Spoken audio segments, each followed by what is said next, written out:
आज जो मौजूदा सूरत हाल बनी हुई है, थोड़ी सी बात करके ख़त्म करता हूँ। ये कोई आजमाइश इतनी बड़ी नहीं है। अब इसके ऊपर बड़ी डिबेट हो रही है। कुछ लोग कहते हैं जी कि कोरोना है ही कुछ नहीं, कुछ कहते हैं जी साजिश है, कुछ कहते हैं जी रब ताला की तरफ से आजमाइश है। अगर ये साजिश है तो साजिश तो कामयाब हो गई है ना। पूरी दुनिया परेशान है, कारोबार मुअत्तल है, मईशत ठप हो गई है, साजिश कामयाब हो गई। अगर ये आजमाइश है तो सर चढ़ के बोल रही है, सरों के ऊपर मुसल्लत है, हर बंदा परेशान है, लोग बीमार भी हो रहे हैं, मर भी रहे हैं।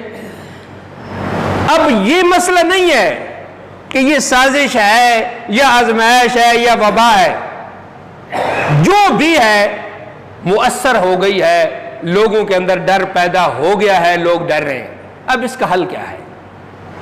इसका हल एक ही है और वो है रजू इल्लाह। और मैं अर्ज कर रहा था ये कोई आजमाइश इतनी बड़ी नहीं है।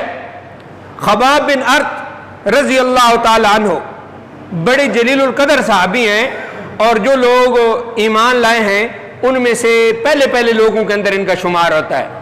बाज़ रवायात में आता है कि तकरीबन ये 6ठे नंबर पे इस्लाम लाए हैं, ईमान लाए हैं।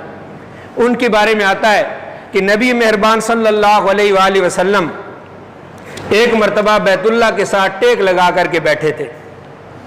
खबाब बिन अर्त हाजिर हुए, कहा अल्लाह के प्यारे हबीब, अल्लाह की नुसरत कब आएगी, अल्लाह की मदद कब आएगी? अब तो कुफार ने हमारा जीना ही हराम कर दिया है। जब ये अल्फाज नबी मेहरबान सल्लल्लाहु अलैहि वसल्लम ने सुने, आपने बैतुल्लाह की टेक छोड़ दी और आप सीधे होके बैठ गए। आपने कहा खबाब अभी से घबरा गए, अभी से तुम मुक्ता गए?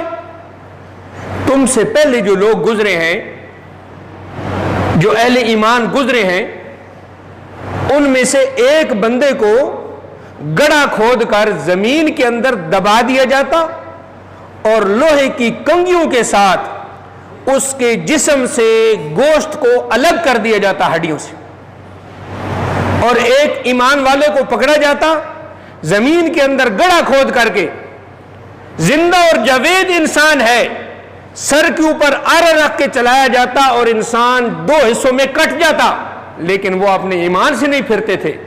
ये थोड़ी सी आजमाइश आई है, अभी से तुम घबरा गए हो, तो ये कोरोना कोई इतनी बड़ी आजमाइश नहीं है। लेकिन सोचने की बात यह है कि मौत से खौफजदा हैं। क्या हमें जहन्नम का भी डर हुआ है कभी इसी तरह? अल्लाह की पकड़ का भी कभी डर हुआ है इसी तरह कि अगर हम इताअत नहीं करेंगे, नाफरमानी की जिंदगी गुजारेंगे तो रब ताला जहन्नम में डालेगा, रब ताला हमें पकड़ेगा। जितना हम कोरोना से डर रहे हैं, अगर जहन्नम से इतना डरे, रब ताला का इतना खौफ अपने अंदर पैदा कर लें तो आप सारे के सारे वली हो जाएंगे। लेकिन अफसोस ये है कि मौत से डर रहे हैं लेकिन रब ताला की तरफ रुजू नहीं कर रहे। होना तो ये चाहिए था कि मस्जिदें भर जाती, लोग तकबीर उला के साथ नमाज पढ़ते, रमजान के अंदर इबादत होती और रोजों का एहतमाम होता, लेकिन कुछ देखने में नहीं आया।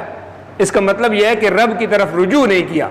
आज जरूरत इस अमर की है कि रब ताला की तरफ रुजू किया जाए तो ये मुसीबतें और वबाएं कुछ भी नहीं है। रब ताला का सुकून तभी हासिल होगा, दिलों के अंदर इत्मीनान तभी होगा जब रब ताला की तरफ रुजू किया जाए।